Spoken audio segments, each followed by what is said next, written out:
90%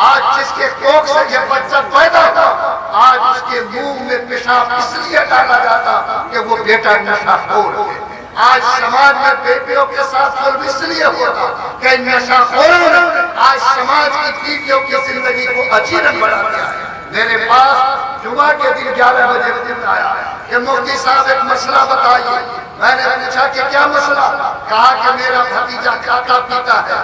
کھاتا پیتا کا مطلب سمجھتے کہ نہیں؟ بھات روٹی نہیں، دارو پیتا ہے اور رات کو بیشی چڑھا لیا اور جھومتا ہوا آیا، بیوی سے انبن ہو گئی اور اس نے اپنی بیوی کو تینوں طلاق دے دیا۔ اس بیوی کے گود میں 3 بچے ہیں، اس بیوی کی عمر 20 سال کی ہے۔ مفتی صاحب بتائیے کہ اب اس بیوی کو پلٹانے کا راستہ کیا ہو؟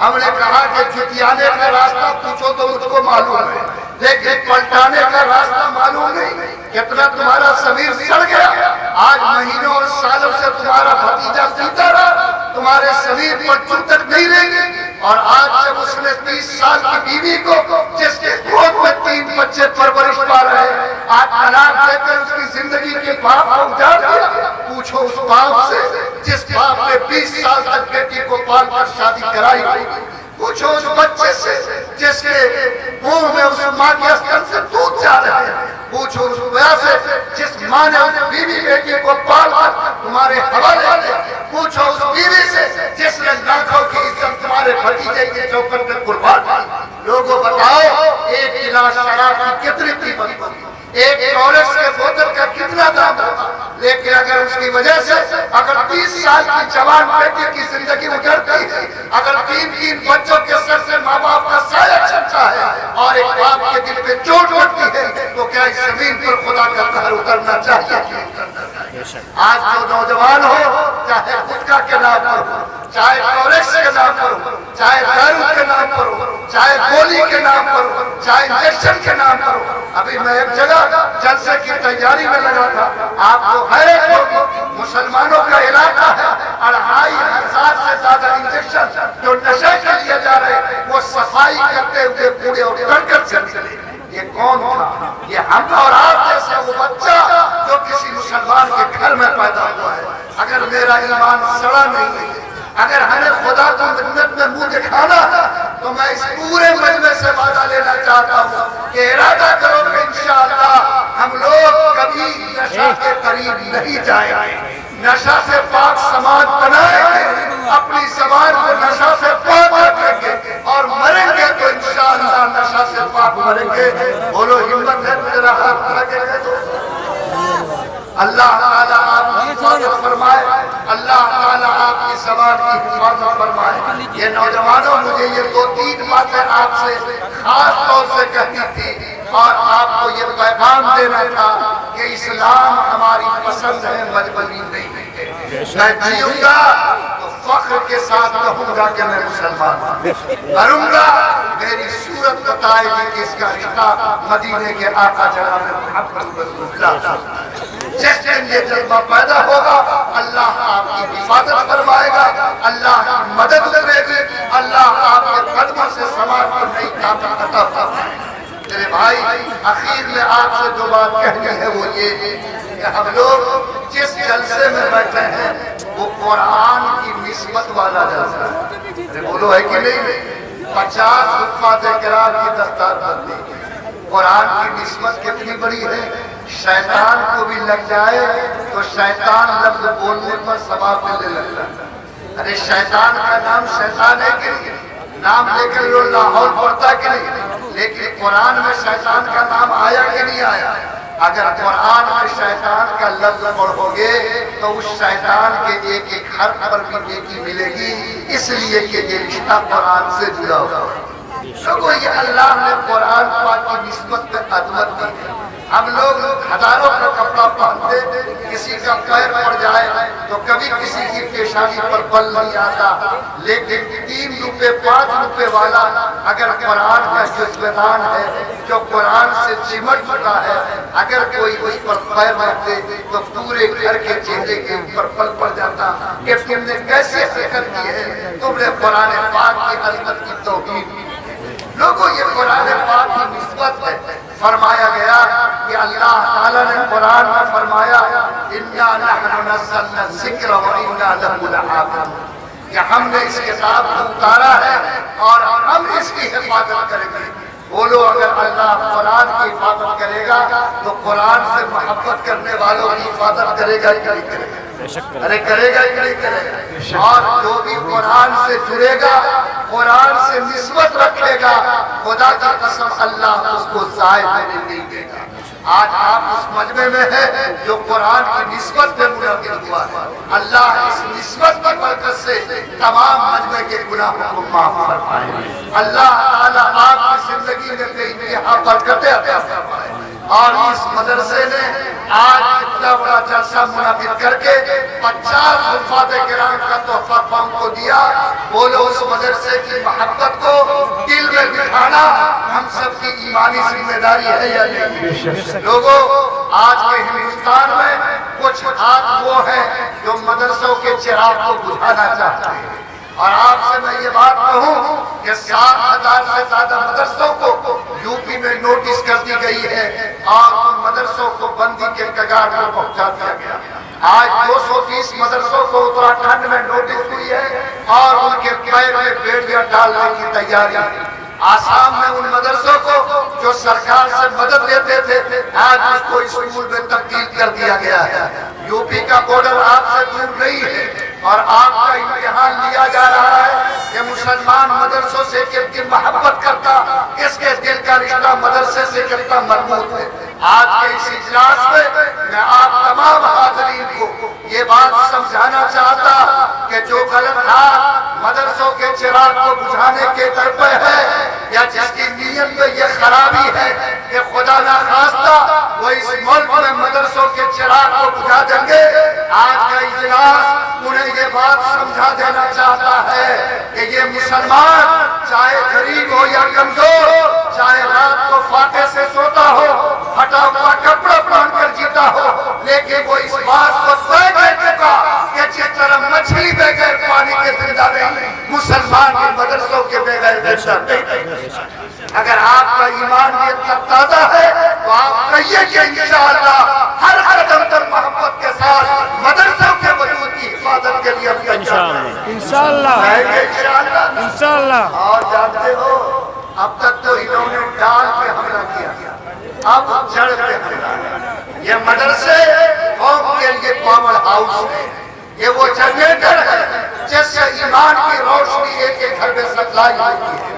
آج جن کے کھوپڑی میں یہ بات آئی ہے کہ اگر اس پاور ہاؤس کا کنیکشن توڑ دیا گیا تو یہ امت کمزور ہوگی، ایمان کے سوتے سوکھ جائیں گے اور ایمان کا رشتہ کمزور ہوگا۔ یاد رکھو وہ کبھی بھی ہندوستان کی سرزمین کو اندلس سے نہ جوڑے۔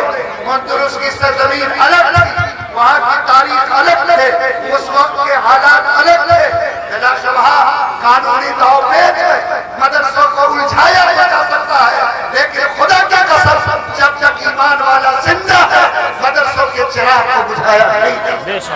اور مدرسے کو رشتہ رکھنے والی یہ امت یہ بات طے کر چکی ہے کہ ہم اس زمین پر جیئیں گے، آدھی روٹی کھا سکتے ہیں، پھٹا ہوا کپڑا پہن سکتے ہیں، چھپر کے مکان میں رہ سکتے ہیں، لیکن وہ مدرسے جو ایمان کے مرکز ہیں، جو دین کی حفاظت کے قلعے ہیں، جو ایمان کے لیے پاور ہاؤس کی حیثیت رکھتے ہیں، خدا کی قسم اس سے اپنا رشتہ کبھی کمزور ہونے نہیں دے سکتے۔